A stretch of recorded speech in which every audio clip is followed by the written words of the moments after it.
Imagine the rolling green hills of South Africa, a land soaked in history and tradition. This is KwaZulu-Natal, the heart of the mighty Zulu Kingdom. But how did this powerful nation come to be? Let us travel back in time to explore the rise and legacy of one of Africa's most formidable empires. Before the early 19th century, this region was home to numerous small clans. That all changed with the arrival of a visionary and ruthless leader, Shaka Zulu. Shaka wasn't just a chief, he was a nation builder. Through brilliant strategy and sheer force, he united these scattered clans into a single, massive empire. His domain stretched from the Tugela River in the south to the Pongola River in the north, creating a centralized state unlike anything seen before in the region. Shaka's success wasn't just political, it was military. He revolutionized warfare. He did away with the long, throwable spear and introduced the ikla, a short, stabbing spear designed for close-quarters combat. This simple change transformed his warriors from long-distance skirmishers into a deadly, disciplined infantry. He also developed the legendary Buffalo Horns formation. The main force, the chest, would engage the enemy head-on. Then, two flanking horns would encircle and annihilate them, while a reserve, the loins, waited to be deployed where needed. This tactical genius made the Zulu army almost invincible. The social fabric of the Zulu Kingdom was just as organized. Society was structured around the umuzi, or homestead, a collection of huts arranged in a circle around a central cattle enclosure. Polygamy was common, especially for chiefs and wealthy men. Marriages were not just about personal relationships, they were strategic alliances that bound different families and clans together, strengthening the kingdom's unity. Women were the backbone of the Zulu economy. They were responsible for agriculture, cultivating crops like maize and sorghum, managing the household, and raising the children. They were the keepers of the home and the providers of daily sustenance.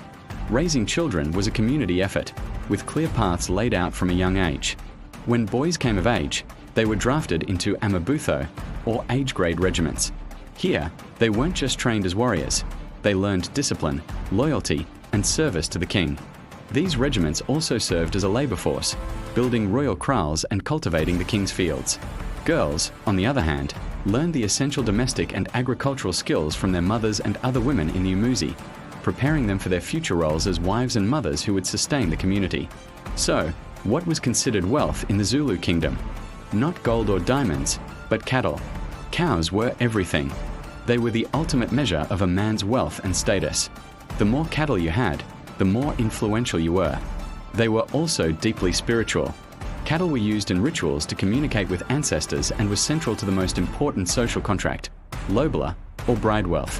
When a man wanted to marry, his family would give a number of cattle to the bride's family, a practice that solidified bonds between the two families and is still practiced today. While largely self-sufficient, the Zulus were not isolated. They engaged in trade, initially with neighboring groups and later with European traders who arrived on the coast. They traded ivory, hides, and agricultural surplus for goods they couldn't produce themselves, like colorful glass beads, cloth, and eventually, firearms. However, their economy remained firmly rooted in agriculture and pastoralism, with the land and their cattle providing everything they needed for daily life. The rise of the Zulu Kingdom also led to a period of immense conflict and upheaval known as the Mefeking, or the Crushing. As Shaka expanded his empire, he displaced many clans, setting off a chain reaction of migrations and wars that reshaped the entire map of southern Africa. This was a brutal period of internal conflict that solidified Zulu dominance.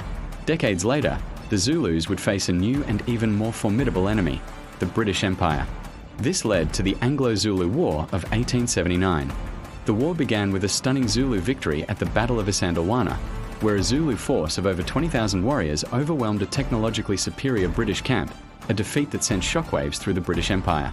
However, despite their bravery, the Zulus could not ultimately withstand the full might of British firepower. The war ended with the Zulu defeat at the Battle of Ulundi and the eventual dismantling of their independent kingdom. Despite the conflicts, life within the Zulu Kingdom was highly organized and culturally rich. The umuzi was a place of order, discipline, and strong community bonds. Life was governed by a clear social hierarchy and a deep respect for custom and tradition. From intricate beadwork, with each color and pattern telling a story, to powerful songs and dances that celebrated hunts, harvests, and victories, Zulu culture was vibrant and alive. It was a society that valued courage, community, and a profound connection to their ancestors and their land. Today, the legacy of the Zulu nation endures. The Zulu people are the largest ethnic group in South Africa, and their language, Zulu, is one of the country's official languages. Traditions like Lobla, the respect for elders, and the vibrant ceremonies are still very much a part of modern life. The story of the Zulu Kingdom, from the genius of Shaka to the Vela at Isandlwana, remains a powerful symbol of African strength, resilience, and cultural pride.